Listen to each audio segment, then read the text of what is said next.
Welcome to New Life Live, the premier place to receive free advice from Christian psychologists and counselors for the mental, emotional, relational, and spiritual challenges you face. Since 1988, we've offered compassionate responses that combine God's truth with proven psychological principles to guide you toward healing. Our phone lines are open. Call us now at 1-800-229-3000. Welcome to New Life Live. So glad that you are with us today. Chris Williams. We're going to be in studio here for the next hour. Give us a call, 1-800-229-3000. We'd love to talk to you. And by we, I mean myself and Dr. Alice Benton. Hello. Hi, Chris. Our resident licensed psychologist. How you doing today? Doing great. Good. And we have founder of Homeward and pastor, speaker, writer extraordinaire, Jim Burns. How you doing? Very good. I just enjoy hanging out with you guys. All of a sudden, the music came on. I went, oh, well, we were just talking about life. Exactly. We were actually talking about you. Yes. I got a lot of things. Yeah, so good. But Jim, I'm curious for you. What's on your mind today? Yeah. Well, I've been thinking about there are so many young adults who are losing their faith. The statistic is terrible. 65% of people who graduate from high school walk from the church. They don't necessarily walk away from Jesus. And I created something that I call the anatomy of a lost faith, and I'm going to go through it real quick. First of all, I think a lot of us just neglect. So we neglect spending time with Jesus. We neglect spending time in our faith. Or we, during COVID, a lot of us quit going to church, and then we never came back, right? Yeah. So we neglect. From neglect, we drift. Living here in Southern California, if I get on a boat and I'm going on that boat to Hawaii and I drift by only 1%, I end up in Australia, okay? Wow. So I think sometimes we just drift away, not meaning to. We've strayed away from the basics of our faith. Then what happens, I think, with a lot of us is we move into unbelief. We're not flexing that muscle. And so kind of we have a lack of trust. And from that, what happens many times is disobedience. So, Jesus said this in John 14:21. If you love me, you'll obey me. And if you obey me, I will reveal myself to you. And it was something that I had an aha just recently where I went, wow, revelation comes through obedience. And so if these people are now being disobedient, then of course they're now not hearing, feeling, sensing God's presence, even though it's there. From there, they moved, and there's two more, they moved to it's a Christian phrase, dull of hearing. So now they might even go to church, but they go, I didn't get it. I think the pastor got a new haircut or something, and they're missing the depth of it. From there, they move to forfeiting their spiritual purpose. And a lot of these people, I think, who are doing that, they are drawn back through community. They're drawn back through love.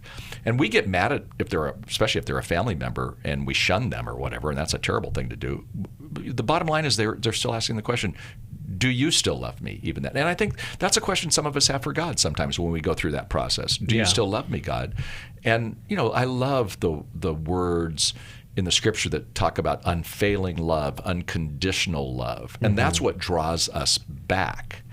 So I think, some of us have to really be aware that are we going down that road, or do we have somebody who we love going down that road? That doesn't mean that they're going to stay there. They can come back. I think that's important. When we go down that road, we start to believe God has abandoned me. Yeah. But you're pointing out we're the ones that actually stepped away further and further from God. And we didn't do it on very seldom, I think, is it I'm walking from the beginning. I think it's honestly, we're kind of drifting and straying. We look up one day and we go, whoa, we're kind of lost here. Yeah. And then God, I think, allows pain to accumulate, and it's a consequence of our choices, but it's trying to get us to realize you got to go back to the source again so that you can get the help with the pain you're experiencing. So good. There are so many things that compete for our attention, but there are so many things that we are trying to find a greater sense of safety, security, confidence. Right. And so you said the word, I think, Alice, that I like to go back to is, where's my source? Yeah. Where's the source? In the drift, in the unbelief, in the disobedience. And there's so many things that vie for our source. Yes. But my goodness, when we have that relationship with Christ that deepens itself over time, we find that, man, there is a source here that does lead to life. If you'd like to talk to us, give us a call, 1-800-229-3000, and we're going to be back right after this.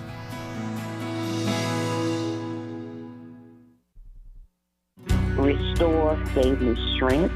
It gave me more belief in my faith. I met up with a group of women that are going through things that they had no control over. If you've been affected by betrayal, an emotional or a physical affair, or pornography, the Restore Intensive will equip you with support and tools to help you through. When two people want to do their part, we can be restored. But if they don't, we can still be restored. We are not stuck because someone else made a decision. That God lets us weigh in on how we want to walk out our lives. Our wellness does not hinge on another person's decision. The Restore Intensive is coming to Washington, D.C. November 1st through the 3rd. Register online at newlife.com or call 1-800-NEW-LIFE and use the discount code NLL to save $50. I had a great experience at Restore. 1-800-NEW-LIFE and the discount code NLL.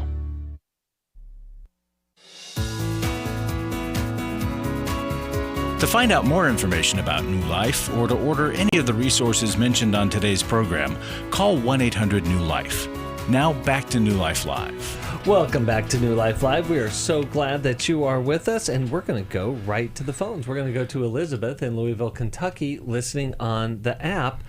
And again, the app is a great way to connect with us. Wherever you find your apps on your phone, go download New Life Ministries, and yeah, it's a great way to connect with us. Elizabeth is connecting with us today. Elizabeth, how's it going? Fine. How are you? Good. Talk to us. What's going on? Well, my husband's been a heavy drinker for years, and he got diabetes probably about 12 years ago, and I was happy because I thought, oh, now he'll finally stop drinking, you know. But then he didn't, and then he hit it, and he lied to me about it, and just kept doing it, and you know, and I don't know. It got to be so bad where he would drink it in the morning before work. He's a high-functioning alcoholic, so he does go to work. But it's just taken a toll on our marriage and our family. You know, we only have one daughter, but it really took a toll on her because it, you know, got really bad, and she really needed us the most, which, you know, and she was around 13 years old. Anyway, he got a DUI in January.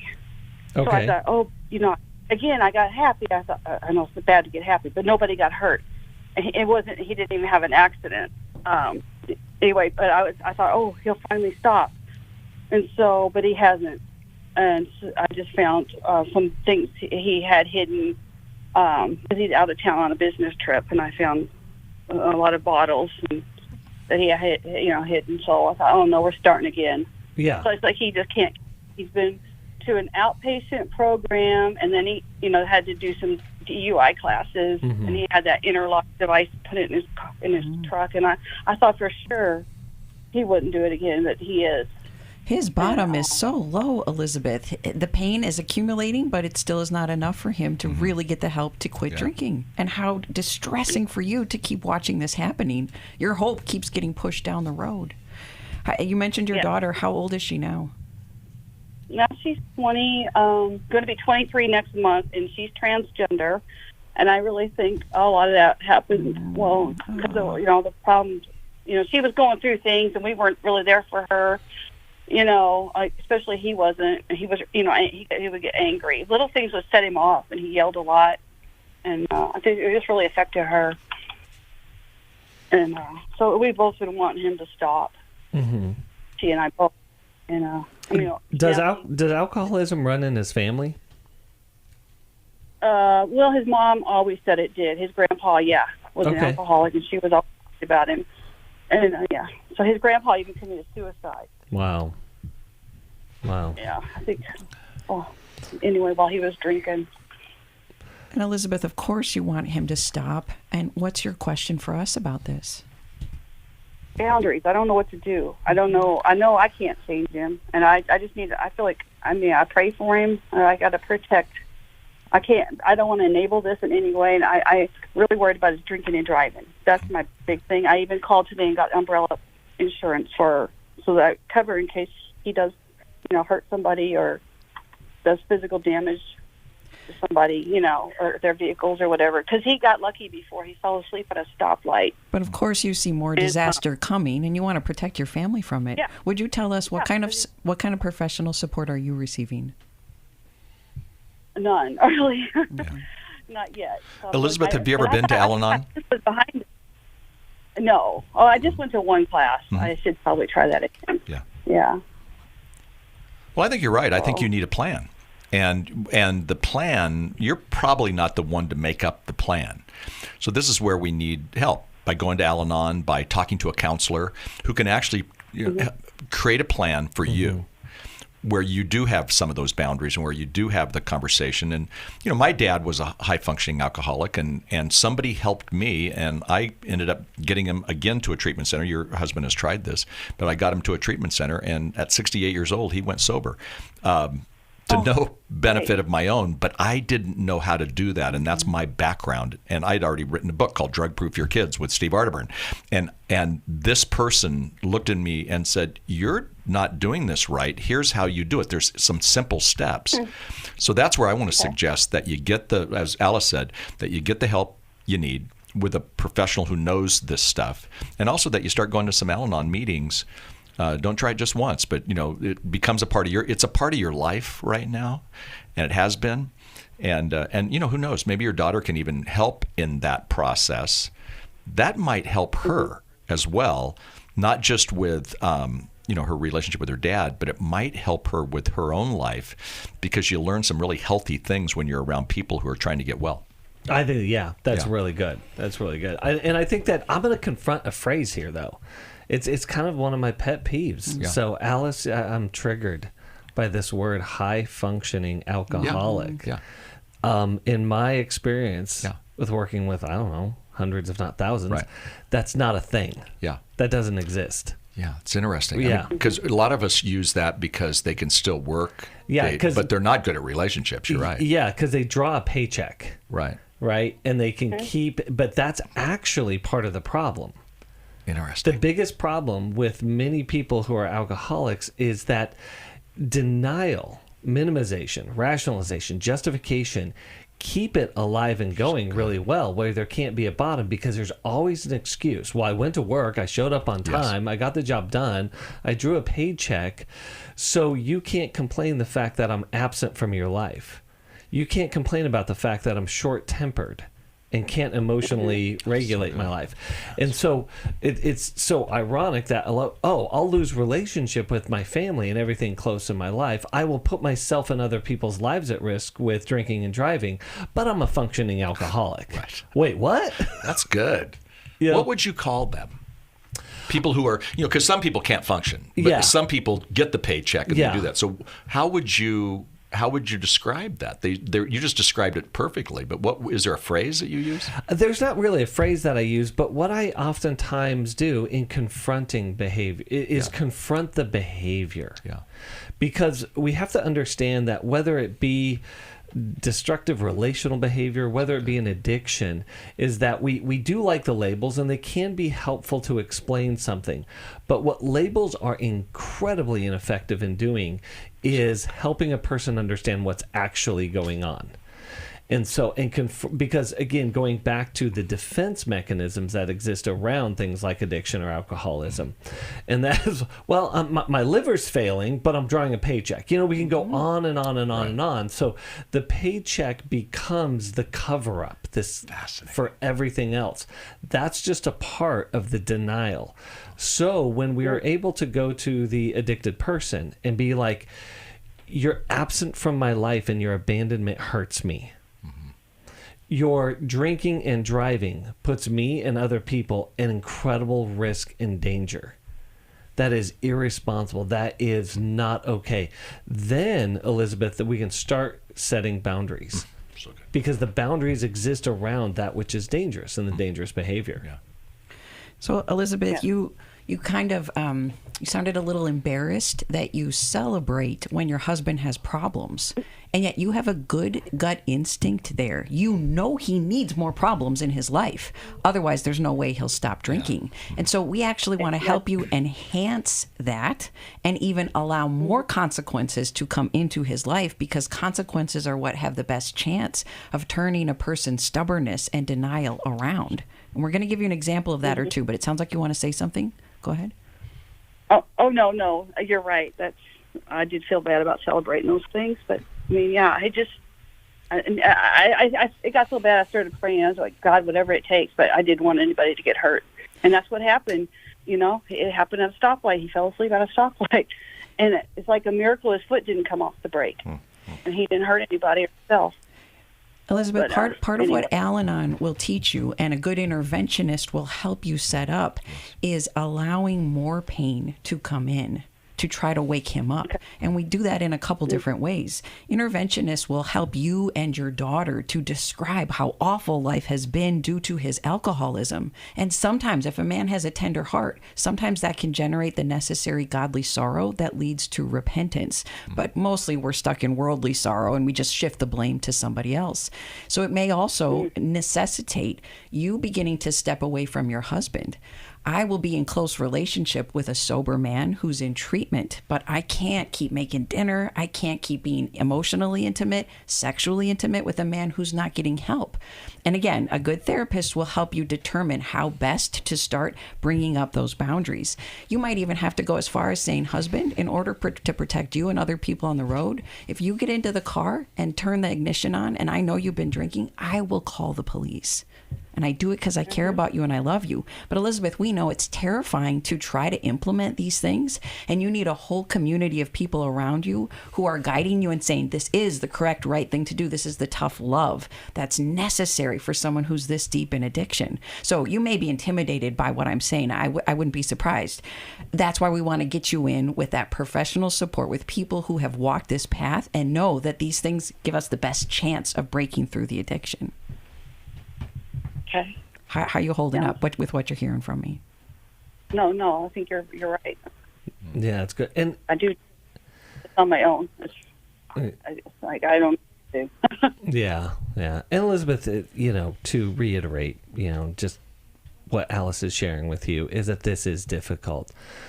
But regardless of whether he ever gets sober or not, one of the decisions that we have to make is two unhealthy people don't make one well.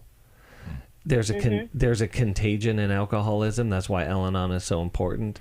That what is unhealthy in him eventually becomes unhealthy in me. And so my job is to get as healthy as I can and set boundaries around that which is unhealthy. Yeah. Yes. So, Elizabeth, we are going to send you a copy of Take Your Life Back. And there are processes in there that really kind of show how to separate yourself out from dangerous people or behaviors or even the things inside of ourselves. And I also want to send you a copy of the Life Recovery Bible as well. Jim, you're going to share something else? Elizabeth, what they just said, I call these mic drop moments. Both of them had such input and great wisdom for you. But you can't do this alone. There's a story in the Bible where the Israelites are battling the Amalekites. It's in the Old Testament, and Moses is weary, and he had a rod that was keeping the Israelites winning, and he puts the rod down because he needs to rest. And what happened was the Amalekites started winning, but when he brought people around him to hold his arms up, then the Israelites won the battle. And it's a beautiful story of when we think about what you need to do. You want to be with people. You want to have people holding you up through this, because what they just described and prescribed for you is exactly what to do. And my guess is you might have had your eyes roll back because it's not easy. You can't do it on your own. You've got to have people around you. And so this is the time to ask for help, get the help you need. It honestly may draw you and your daughter closer with all the other issues that she's going through. And it also, it could save your husband from a disaster, which then means you're going to be in a disaster. So, but do it. Be built up with people around you, with a community of people. And again, you can find that in Al-Anon. You can find that also along with Al-Anon and a counselor, because you need both. But you can also find that in your church as well if you're willing to kind of be open about it. It's hard to be open in the midst of all that's going on, in your family. Yeah. So, Elizabeth, we are praying for you. We are cheering you on. And as we've shared with you, get the help that you need, because it's out there. The support is out there. And there's also life recovery groups available as well. One of the things that I wanted to mention today is that coming up, we have the Restore Workshop, Restore Intensive, coming up in Washington, D.C., and that is this Friday. DC is within driving distance for a lot of people, but if you're a woman who has been deeply hurt, traumatized by betrayal in your life, healing is possible. One attendee wrote this: "I came alone and broken. I had no hope. I had tremendous fear, anxiety, and nightmares.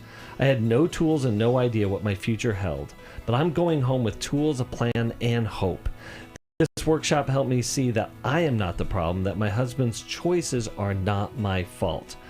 I am not all of the horrible things that I think of myself." And my goodness, when betrayal trauma has this unique and horrifying effect that I say, it's like tentacles that wrap around the heart that try to tell the person who is betrayed that they're the problem. Go to Restore. You're going to find the help and healing that you need. That's this Friday, Washington, D.C. We'll be right back.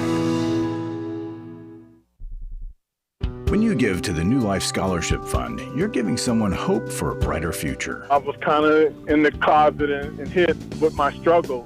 Your donation really made the difference, especially in my situation, because I ended up getting laid off from my job. At the New Life Intensives, hurting people are able to begin a new path towards healing and freedom that has an effect on all of those around them. I think the people who support New Life financially are people that I'll never know. I'll never be able to thank them personally for the gift that they gave to us. Their giving saved me, my husband, and our family from being torn apart. To help hurting people to connect to the help they need, make your gift to the Scholarship Fund at newlife.com or by calling 1-800-NEW-LIFE and specifying scholarships. Someone called and sponsored me to come this weekend. Whoever that is, just know that you saved a life. Literally, you saved my life. 1-800-NEW-LIFE. Hi, this is Steve Arterburn, and for over 34 years, New Life has been the most trusted name in Christian counseling. I'm an addict, and I'm trying to get God in my life again. Our Christ-centered treatment programs can help you break free to embrace all that God has for your life and your family. I just want to thank you guys for bringing me to a relationship with Jesus. There really is help for marital problems, depression, addictions, panic attacks, and feelings of hopelessness. I came back with so many tools to help me prepare myself to fight this struggle and this battle that I have every day. You can start living again today, living the life God intended for you. Help is available at 1-800-NEW-LIFE. They did care, and they did follow up very lovingly, and it made all the difference in my life. Call us at 1-800-NEW-LIFE. Someone who cares is waiting at the other end of the phone. God can open the door to a better tomorrow. Call 1-800-639-5433.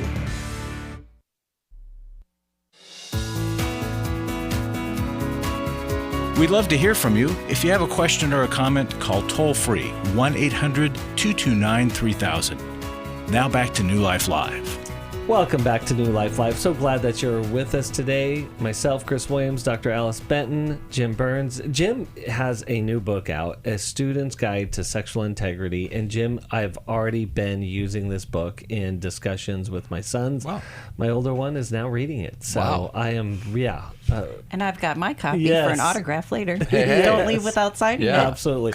You can go to our online store at newlife.com to order yourself a copy. It is a great, great resource. We're going to go back to the phones. We're going to go to Mary in Baltimore, Maryland. I'll get it out. Listening on WAVA. Mary, how you doing today? Hi, thank you for taking my call. Well, thank you for calling. Glad to have you. Tell us what's going on. Okay, well, I'm a grandma, and I have a 8th grade grandson. Mm-hmm. He has ADHD, and he always did fine in school up until after COVID, when he entered middle school, and everything went on a tablet. Yeah. And he has no textbooks. They rarely give him paper copies of stuff, and so he's really, really struggling. And the thing is, he's addicted to screens. He loves screens. Yeah. But whenever he has an assignment at school to do, he won't stay on the assignment. He keeps going and playing games. So he doesn't get his work done. So he might make an A on a test, but his grades are poor because he's not motivated to do any of the assignments. Yeah. So, yeah. Well, Mary, you called at the perfect day because I have the aforementioned expert on screens and kids, Dr. Alice Benton. Alice, what do you think? Well, Mary, I feel your pain. I have children around the same age, and screens are designed, the programs are designed to be addicting, because the more eyeballs they have on for the longer amount of time, the more money is made. And so it's a setup for children to be dragged into this. So you're in good company. Mary, would you describe his parents, your relationship with them, and how they're intervening with your grandson? We have a great relationship, and they have tried things that they want to use for motivators, and nothing ever seems to work. And they are pretty active in his life, attentive to what's going on? Oh, yes, definitely. And have they tried any professional help for him and for the family as a whole yet? No, and that's something that I was hoping to talk to them about. You mentioned that he has ADHD. I think I heard that. And do you know of any other major issues that he's gone through in his life? Certainly COVID and all that entailed. Any other major things he might be struggling with for which he might be using digital coping to distract himself? Well, I don't really. I don't. He always did well in school until this change happened. And, and I saw how hard it was. He's got this little tablet, and they've got him looking at some assignment on one screen, and he's got to keep flipping over to look something up online and then go back with the answer. It's hard. And it's, and I know personally that I can get online to look up one quick little thing, and I'm distracted on all kinds of stuff. So I can't imagine how it is for him. And schools add to the problem when they unintentionally put so much and sometimes everything on screen. So it's a tricky, complicated problem. We really have to start with parents, because it's easy to point fingers at the one who obviously has the problem, the distracted 8th grader. But our parental monitoring and our parental expectations really set the tone for this. We can see this really clearly in drug addiction. It's like we parents are funding our children's drug addiction with our Wi-Fi setups, with the way that we allow our kids to access screens, sometimes even after bedtime in their rooms by themselves. That may not be the case for your child and his wife, but it has to start from parents doing the work to clean up their own screen use so that the modeling is set from the parental side first, with a humble admission to our children that we've made some big mistakes in how much freedom we've allowed our children to have on screen. So then by integrating some family detox time where all together the family chooses to come off screen, both for fun but for work. There probably also needs to be participation with the teachers who may be willing to get some of the assignments onto paper, because this 8th grader may not be able to handle doing all of his assignments digitally. So it will probably take multiple steps, and it is not a short-term solution. This is a long-term solution, Mary. Right. Yes, his parents have tried to limit screens a lot, and they've tried to use that as a motivator. Do your work, and then you can do some screen at home or whatever. But that never seems to help. Well, and Mary, one of the things here too is that we as the adults also need to get super educated on this technology. I give my wife the credit for this. She learned how to monitor their online screen use in real time. We got a program at our home that can see exactly what they're doing, when they're doing, how they're doing it. We also can limit and eliminate apps, in real time. So, and then the other thing, Alice, I think you said was, in addition to the incredible wise interventions there, is that schools do offer these things called IEPs, individual education plans, for kids who are struggling or who need accommodation. Right. Yeah. So I think that would be a really, really good thing, is to advocate for him with his teachers and with his school to help him academically move forward in this. We're going to send you a copy of Understanding and Loving Our Kids in a Screen-Saturated World. Alice wrote that with Steve, and it is a phenomenal resource, as Alice said, to help you play the long game, to know that this is an ongoing struggle, but an ongoing way to connect and way to control what's happening in our screen-saturated world. Mary, thank you so much for calling in, and we're going to be back right after this. I had been in porn addiction. My past had not been found out at all, yet I had hit a point in my life where it was time. Men are barraged with inappropriate content and images all day, every day. It's a battleground for every man, and the opportunities to fail are everywhere.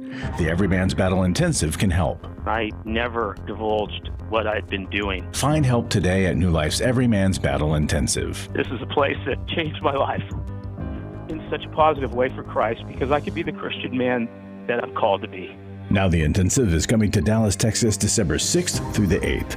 Register online at newlife.com or call 1-800-NEW-LIFE and use the discount code NLL to save $50. I cannot say enough what it does in the Christian community for not just men, for their children, for their wives. 1-800-NEW-LIFE and the discount code NLL.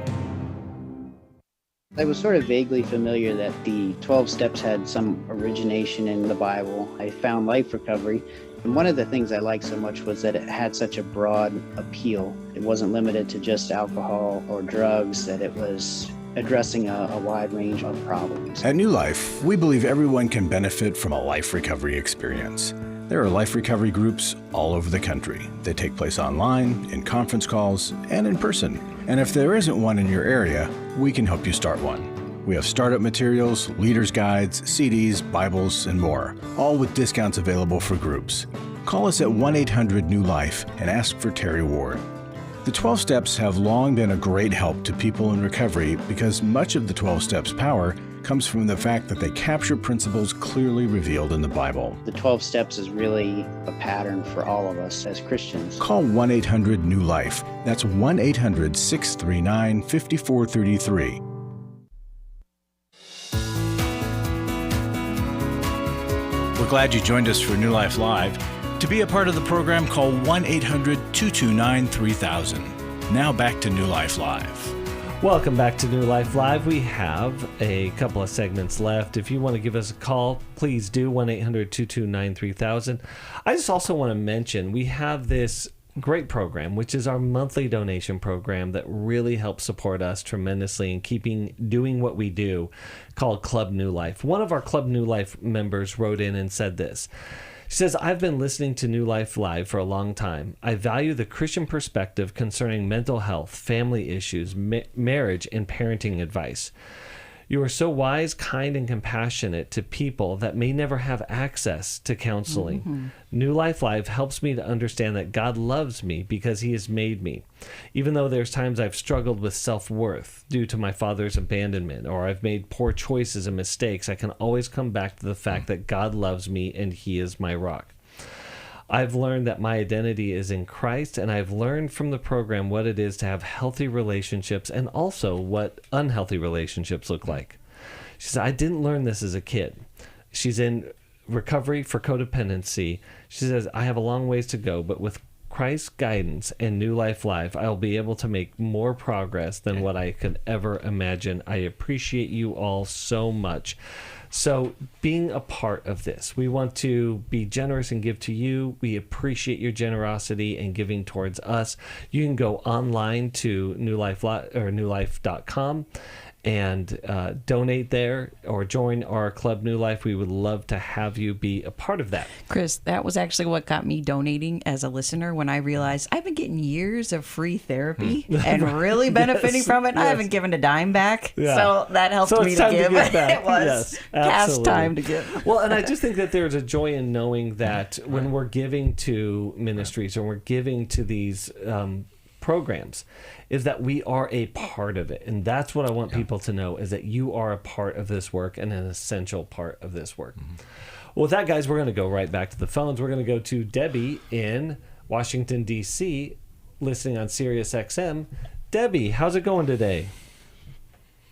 Hi. Okay. How are you? Thank you for listening. Oh, thank you for calling. To my question. Yes. What question do you have for us? I am extremely concerned about my 5-year-old granddaughter, who is more than extremely shy. We thought that was what the issue was, but the shyness has turned into phobic tendencies, and she does not want to participate excuse me, in anything. She goes to a wonderful Christian school where I happen to used to teach, so I know her teachers. It's a wonderful place, so I know that she's well cared for. There is no trauma in her life, but she behaves like she's been traumatized. She will not use the bathroom at school. She goes for 6 or 7 hours without doing that. She won't have her picture taken. She won't participate in phys ed. It's all about no attention on her. If anyone pays any attention to her, she's devastated. Yeah. However, she is learning. She is participating in class some. But it's just gone from bad last year to worse. And this morning, they couldn't even leave her at school. She was screaming and crying. Wow. Well, Debbie, has she been tested? Not yet. She's seeing a therapist. Okay. And then they took her to the pediatrician, who said that she wanted to try meds, and of course that's a difficult decision. So no, I don't believe she's been tested.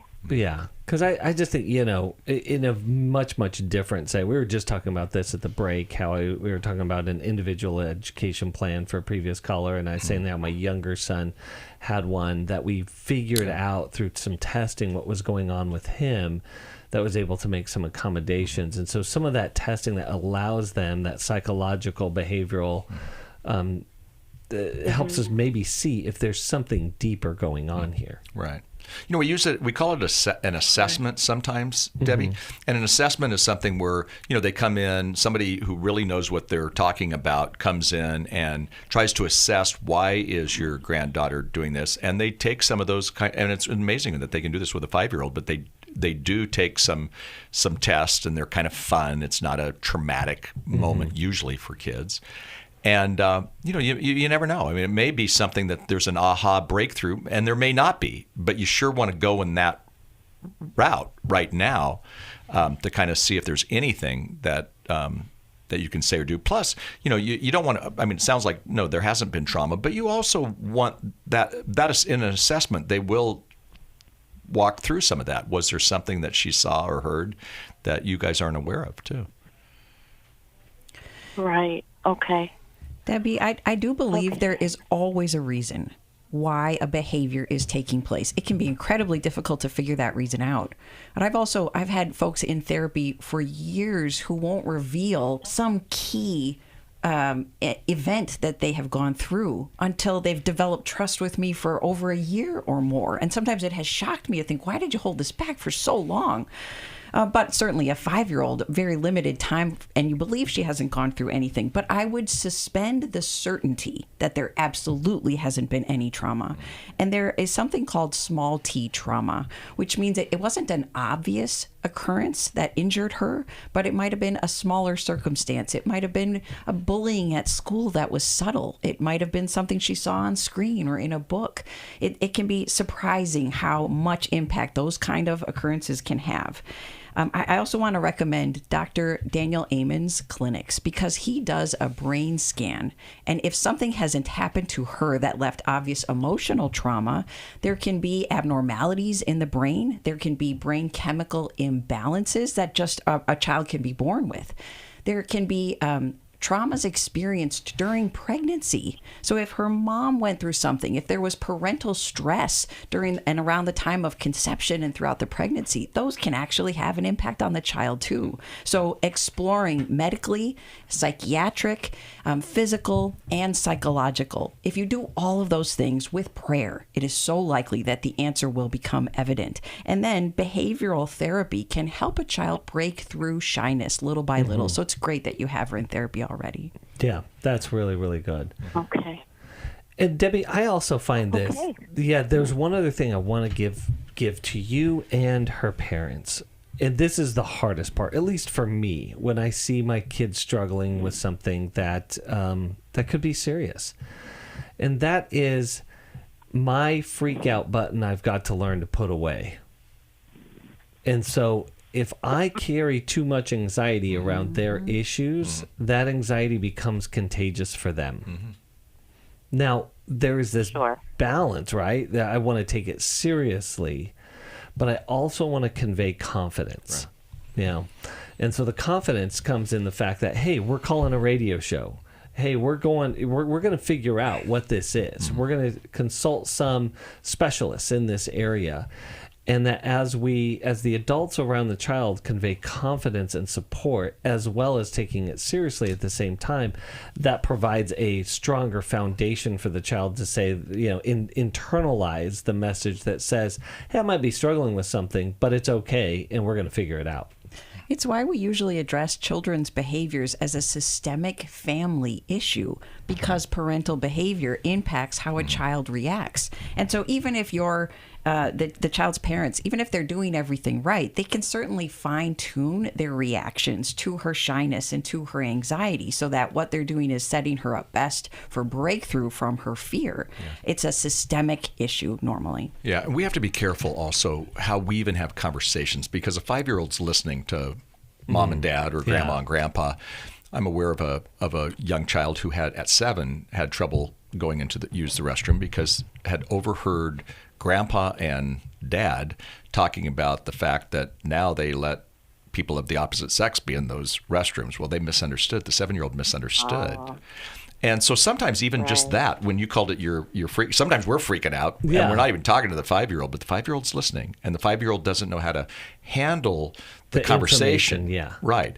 And so again, you want to be careful how those conversations go, even around the 5-year-old. And I'm not saying that that's the case with this situation, Debbie, but you do really want to make sure that you get that testing, and it may come out, something honestly may come out that you just and you go, wow, that we didn't know, that we didn't understand. Yeah, absolutely.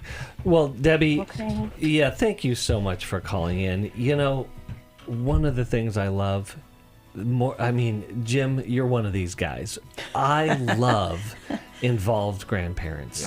Loving involved grandparents is Debbie. Such an unbelievable gift. And so, Debbie, you are an unbelievable gift to your family, to your grandchild, and making that call today is just a tremendous act of love and care. And we just thank you so much for that. And we thank you all out there who listen to us. As I mentioned, for our Club New Life members that give, and for everyone else who gives, we greatly appreciate you. And if there is a resource that we have that you would like, and you meant to hear a book, go to our online store at newlife.com. We'll be right back. We all face days where life throws us a curveball and our routines or plans get disrupted. Things we wanted to do are forced to take a backseat to the unexpected demands of the day. If you normally listen to New Life Live on a radio station, well, you might not be able to that day. And on these hectic days when you're feeling stressed or frazzled, hearing the sound of counsel given on New Life Live is just what you need to navigate the unexpected things of life. Every time I'm troubled or I have a problem, I'll cut on New Life, and there's always something that is said that is helpful to me. By listening, I have learned more than I can ever express about how God wants me to live. Download the New Life app for the easiest way to listen wherever you are and at a time that's convenient for you, or watch the show on our YouTube channel. You can even subscribe to our podcast from your favorite podcast provider. You never have to miss a day of New Life. Wherever you are, we are. Club New Life changes lives. You guys came along into my life in 2022. That was a really, really difficult year of my life. You can help New Life Ministries provide Christ-centered hope and counseling resources to thousands of people by joining Club New Life today. I began to really process a lot of things that I've needed to for a long time, and y'all were a very big part of that. When you sign up to support us monthly through Club New Life, you'll make a difference in the lives of individuals and families with godly counsel and connection to help. I came out of it having never experienced anything like that, and y'all were there. Join today and help continue the message of hope to a troubled world. I knew I had to keep going, and I joined Club New Life, and y'all have been the resource that has now been a light for my wife and I. Go to newlife.com/CNL, and together we can help hurting people find help and hope in life's hardest places. Keep doing what you do because it makes a difference. newlife.com/CNL.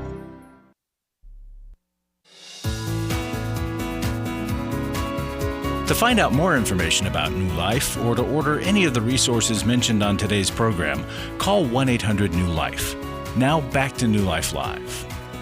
Welcome back to New Life Live. So glad that you are with us today, and we're going to go to Jane in Atlanta, Georgia, who listens on NRB TV. Jane, how's it going today? It's going pretty good. Good. That's great to hear. Well, what's going on, and how can we help you? I have a question. I've been married 23 years, and I would say in the last 5 years, my husband have taken on this attitude of not speaking for like 6 weeks. Ooh. And last year in 23, he didn't speak for almost like 6 months to me. Oh. He would get up in the morning and say, "Good morning," and that's it, and leave for the whole day. It's just been, I don't know what to say. And like right now, this is 2024. I would say since August, he really haven't talked to me since then. But he come up in this house and sit and watch TV, eat my cooking, and I don't know what's going on, and then he just don't want to talk about it. Have you? So you've asked him, like, what's going on? Why aren't you talking to me? And he just gives you nothing?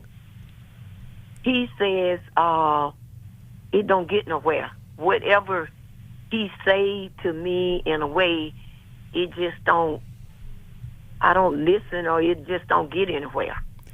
Jane, do you think there's ever been a little bit of truth to that on your side? Were you shut down for a time, or would you react with anger or blame shifting?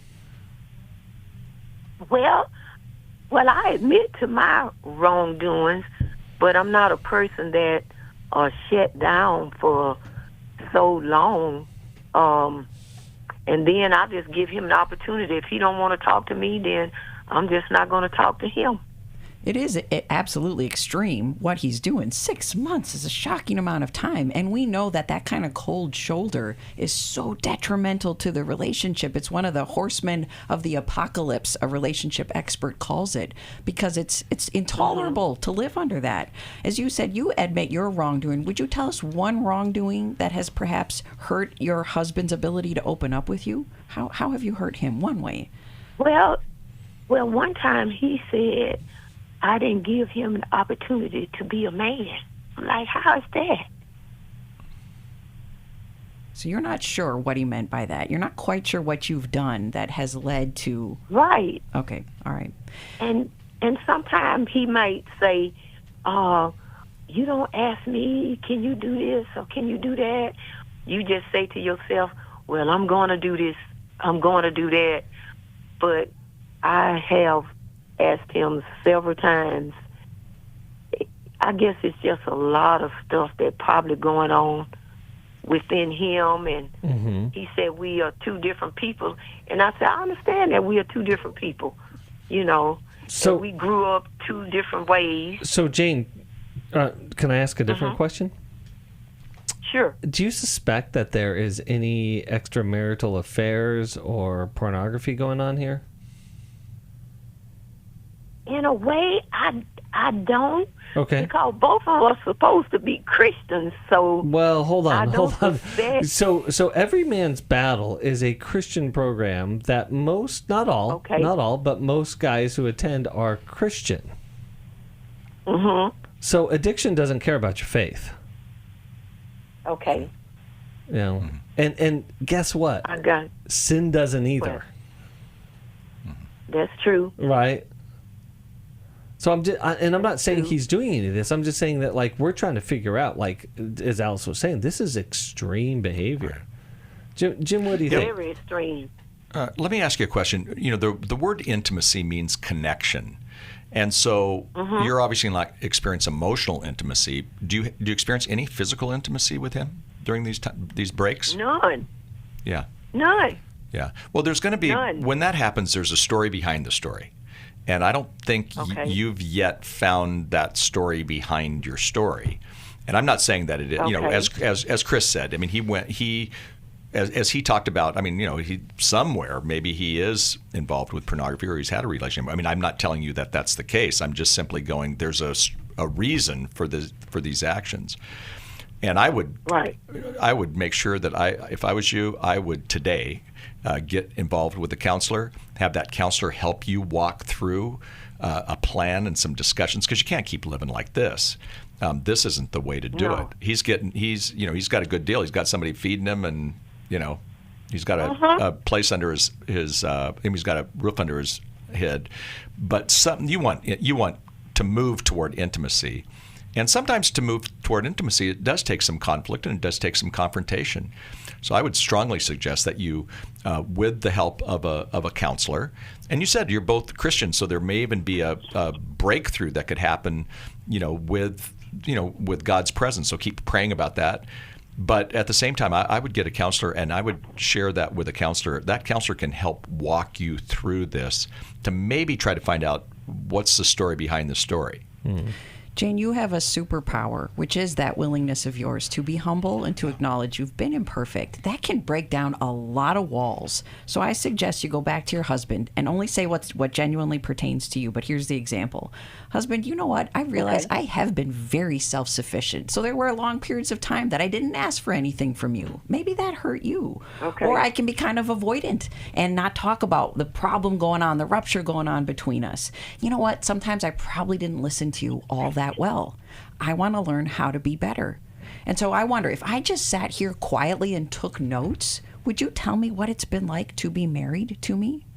Now, Jane, for some couples, it's too risky of a question to ask without a third party present, because maybe your husband would be abusive in answering the question. But if he's ever been a reasonable, decent man, you might have a chance by asking that question. You can also tell him, I'm going to go in to get help to become a better listener because I want to make sure that I'm the best wife I can be to you. Our marriage means that much to me. Would you come in with me so we can figure out how to break through these periods of silence and loneliness? I think we're both lonely. And whether or not he takes you up on that, you can be empowered, Jane, by going in to figure out what has been my side.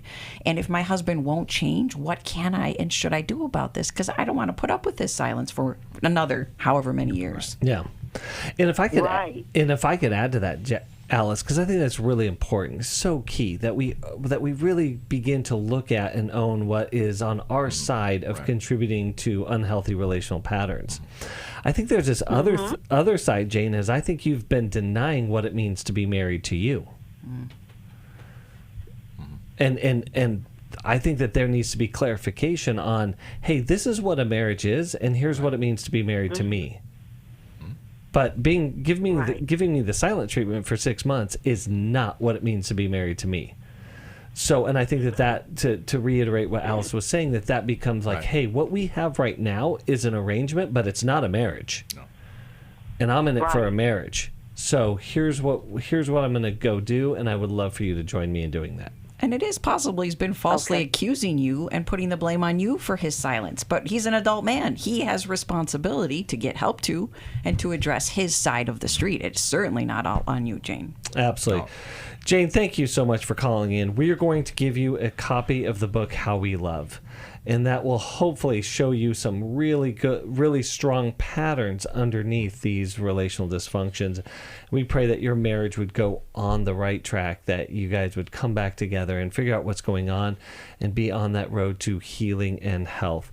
We thank you all for listening today, but I want to mention something really important. This Friday, we have two really, really good intensives, important intensives coming up. We have Every Man's Battle here in Orange County.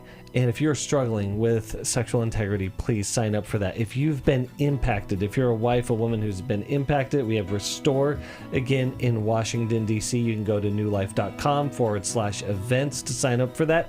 Thank you all for being with us today. And until next time, be well. Thanks for listening. We hope this program has helped you by giving you insights for handling the challenges you face in your life. We want you to know that we're here for you. But you also need to know that New Life Live is a listener-supported ministry.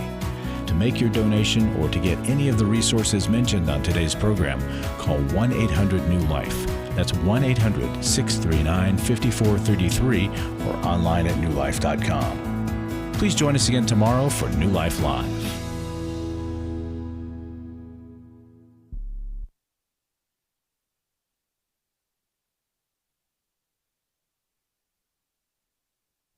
Thanks for watching today.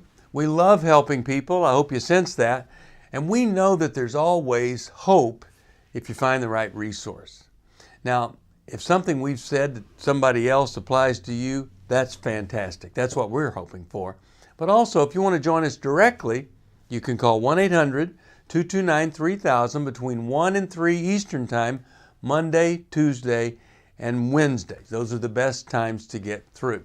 And while you're here on YouTube, check out these other videos that we've done to help people see where they could grow or a different path to take. And if you do that, would you give us a thumbs up on the video and please subscribe to this channel. There are many ways that we can help you outside of the radio program, and it's very hard for some to pick up a phone and dial 1-800-NEW-LIFE. But when you do, we put you in touch with somebody who cares about you, knows all the resources out there, and they're going to find the best for you. There is no reason to struggle alone. I hope to see you tomorrow. Hope you'll invite somebody else to come and join that maybe needs just a little bit of help along the way. I'll see you next time.